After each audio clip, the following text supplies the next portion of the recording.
चीजबोर्ड vlog के part 2 में आपका बहुत बहुत स्वागत है। अगर आपने चीजबोर्ड व्लॉग का पहला पार्ट नहीं देखा है तो डिस्क्रिप्शन और आई बटन में उस वीडियो का लिंक मिल जाएगा, तो उस वीडियो को जरूर देखें।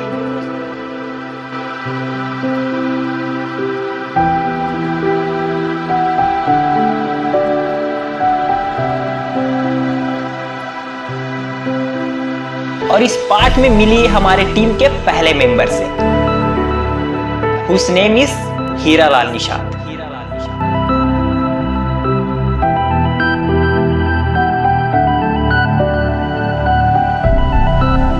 और ये है हमारी पूरी टीम, जिनकी सोच और मेहनत की वजह से आज आप चीजबोर्ड को इंटरनेट पर अपने फोन, कंप्यूटर या फिर लैपटॉप पर देख पा रहे हैं। तो आइए चीजबोर्ड दर्शन का सफर शुरू करते हैं।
और अब यहाँ से हमने इंटरव्यू की शुरुआत की थी और इस इंटरव्यू में जिन्होंने हमें अपना सपोर्ट दिया है वो है माननीय श्री बाबूलाल साहू जी, श्री मन्नालाल साहू जी, श्री प्रीत साहू जी और रामदीन मंडावी जी। तो इन सबका बहुत बहुत धन्यवाद, बहुत बहुत आभार। बट इनके इंटरव्यू में ऑडियो क्वालिटी सही ना होने के कारण हमने उन ऑडियोज को इंक्लूड नहीं किया है, लेकिन हाँ, हमने इंटरव्यू में कौन कौन सा सवाल रखा था और उन्होंने उनका क्या जवाब दिया वो हम बताने की कोशिश करेंगे। हमारा सबसे पहला सवाल था कि अभी जो कोविड वाला सिचुएशन है और इस स्थिति में भारत सरकार द्वारा जितने भी नियम रूल्स बनाए गए हैं वो क्या हैं और किस हद तक सही हैं, ये हमारा सवाल था। तो उनका जवाब भी समझ की अद्वितीय सीमा और अनुभवों से भरा हुआ था। उन्होंने कहा कि सरकार द्वारा लिए गए सभी फैसले जन कल्याण के लिए, इसमें हम सबका सहयोग होना चाहिए और साथ ही सामाजिक दूरी, मास्क, हैंड सैनिटाइजर, इन सब का ध्यान रखना भी बहुत जरूरी है। और हमारा दूसरा सवाल था कि ग्राम चीज बोर्ड की सबसे बड़ी समस्या कौन सी है जिसका समाधान आज तक नहीं हो पाया है।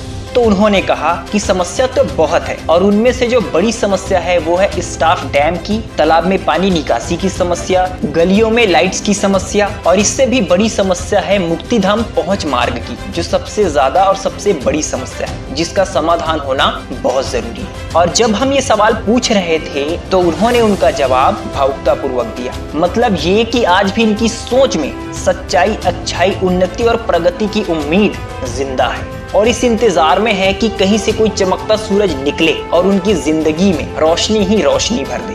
खैर, चीजबोर्ड डेवलपमेंट की उम्मीद, कोशिश और मेहनत अभी भी जारी है।